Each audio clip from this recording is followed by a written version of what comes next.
লালমাই উপজেলা Bagmara high school মাঠে বিএনপির দোয়া ও ইফতার মাহফিল অনুষ্ঠিত। কুমিল্লা প্রতিনিধি মোহাম্মদ উল্লার পাঠানো তথ্যচিত্রে দেখছেন বিস্তারিত। 23 মার্চ রবিবার বিকাল 4টায় কুমিল্লা লালমাই উপজেলা বাংলাদেশ জাতীয়তাবাদী দল বিএনপি ও অঙ্গ সহযোগী সংগঠনের উদ্যোগে দোয়া ও ইফতার মাহফিল অনুষ্ঠিত হয়। উক্ত অনুষ্ঠানে সভাপতিত্ব করেন লালমাই উপজেলার প্রস্তাবিত আহ্বায়ক মোহাম্মদ মাসুদ করিম। সঞ্চালনা করেন লালমাই উপজেলা প্রস্তাবিত সদস্য সচিব মোহাম্মদ ইউসুফ আলী মীর পিন। প্রধান অতিথি ছিলেন বিএনপির সাবেক সংসদ সদস্য ও হুইপ বিএনপি চেয়ারপারসন উপদেষ্টা বীর মুক্তিযোদ্ধা জননেতা মনিরুল হক চৌধুরী। বিশেষ অতিথি ছিলেন সদর দক্ষিণ উপজেলার সাবেক সভাপতি আলহাজ Siddiqur Rahman, Bangladesh supreme court unit যুগ্ম সাধারণ সম্পাদক অ্যাডভোকেট সোহরাব হোসেন পলাশ, সদর দক্ষিণ উপজেলার প্রস্তাবিত আহ্বায়ক অ্যাডভোকেট মোহাম্মদ আক্তার হোসাইন, সদর দক্ষিণ উপজেলার প্রস্তাবিত সদস্য সচিব মোহাম্মদ ওমর ফারুক চৌধুরী, বৃহত্তর পেরুল ইউনিয়ন সাবেক চেয়ারম্যান মোহাম্মদ আমানুল্লাহ আমান, ভুলিন উত্তর ইউনিয়নের সাবেক চেয়ারম্যান, লালমাই উপজেলা প্রস্তাবিত যুগ্ম আহ্বায়ক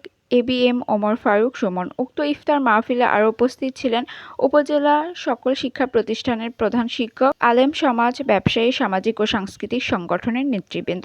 এছাড়াও বিএনপি নেতাদের মধ্যে ছিলেন বাগমারা উত্তর ইউনিয়ন বিএনপি প্রস্তাবিত আহ্বায়ক আসলাম মজুমদার, বাগমারা দক্ষিণ ইউনিয়ন বিএনপি প্রস্তাবিত আহ্বায়ক মোহাম্মদ আব্দুল খালেক, মফিজুল ইসলাম, প্রফেসর তারিকুল ইসলাম, মনির হোসেন ডালিম, জেলা যুবদলের সদস্য মানিক মিয়া, উপজেলা যুব নেতা রস মিয়া, মাকসুদুর রহমান মাসুদ, আলেক হোসেন, ছাত্রদল নেতা কামরুল হাসান লোকমান, হাবিব হোসেন। ইফতার মাহফিলে মোনাজাত পরিচালনা করেন কুমিল্লা দক্ষিণ জেলা উলামা দলের সদস্য সচিব মাওলানা মোহাম্মদ ইকবাল হোসেন নোমান।